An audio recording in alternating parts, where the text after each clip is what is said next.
Friends, ఇప్పుడే అందిన వార్త. ఊబర్, ఓలా, ర్యాపిడో కేంద్రం భిక్ష 2 కొత్త రూల్స్ విడుదల అంటూ లేటెస్ట్ అప్డేట్ అయితే రావడం జరిగిందండి.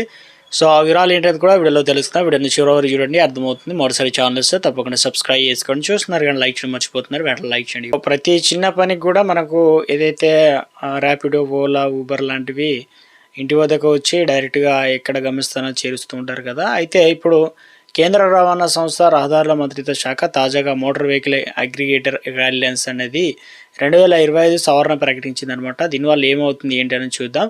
సో కస్టమర్లకు అదేవిధంగా సంస్థలకు సంబంధించి ఊబర్, ఓలా, ర్యాపిడో వంటి క్యాబ్ సేవలు సంబంధించి ప్రయాణికులతో పాటు మహిళలకు భద్రత దృష్టిలో ఉంచుకొని కీలక నిర్ణయాలు తీసుకుంది. ఎందుకంటే ఇటీవల కాలంలో భారత్ ట్యాక్స్ అనేది రావడం, అదేవిధంగా ఇందులో భాగంగా అడ్వాన్స్ ట్రిప్పింగ్స్ నిషేధించారనమాట. అంటే ఇప్పటివరకు చాలా క్యాబ్లు యాప్లో రైడ్ బుక్ చేసుకునేటువంటి ముందు డ్రైవర్కు టిప్ ఇచ్చేటువంటి సదుపాయం అయితే ఉండేది. ఎంత అనేది ఏం కథ అనేది, దీనివల్ల ఎక్కువ టిప్ ఇచ్చేవారికి డ్రైవర్లు ప్రాధాన్యత ఇస్తున్నారని, ఇది ఒక రకమైనటువంటి వేలంపాటలాగా మారిందని వినియోగదారులు ఫిర్యాదు అయితే వచ్చిందనమాట. సో టిప్ ఇచ్చిన వారికి తొందరగా వారి గమ్యస్థానాలకు వారికి మళ్ళీ ఎక్కువ బుక్ అవడం లాంటి, ఇకపైన రైడ్ బుక్ చేసుకునే సమయంలో లేదా ప్రయాణం మధ్యలో కూడా టిప్ ఆప్షన్ అనేది కనిపించకూడదు అనమాట. సో ప్రయాణం పూర్తిగా ముగిసిన తర్వాతే స్వచ్ఛందంగా టిప్ ఇచ్చే ఫీచర్ అందుబాటులోకి ఉండాలన్నమాట. సో ప్రయాణికుడు ఇచ్చే టిప్ మొత్తంలో యాప్ సంస్థ ఎలాంటి కమిషన్ కూడా తీసుకోకూడదు. ఎంత ఇస్తే అంతే ఉండాలి, మళ్ళీ ఎంత ఇచ్చారని దానిపైన కూడా ఉండదు అని చెప్పేసి, ఈ నగదు అనేది 100% డ్రైవర్కే చెందాలి.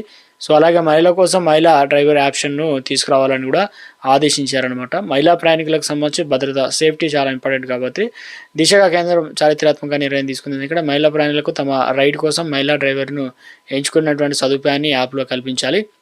అదేవిధంగా ఇది డ్రైవర్ల లభ్యతను బట్టి ఉంటుంది.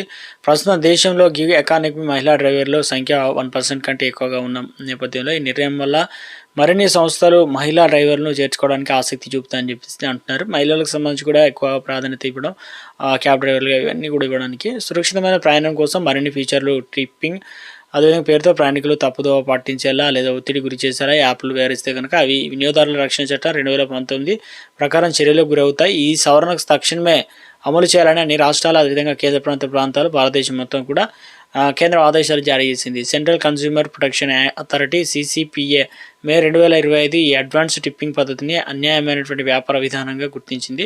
కేవలం డబ్బులు అదనంగా ఇస్తేనే కారు వస్తుందనేటువంటి భ్రమ కల్పించడం సరికాదని చెప్పి స్పష్టం చేసింది.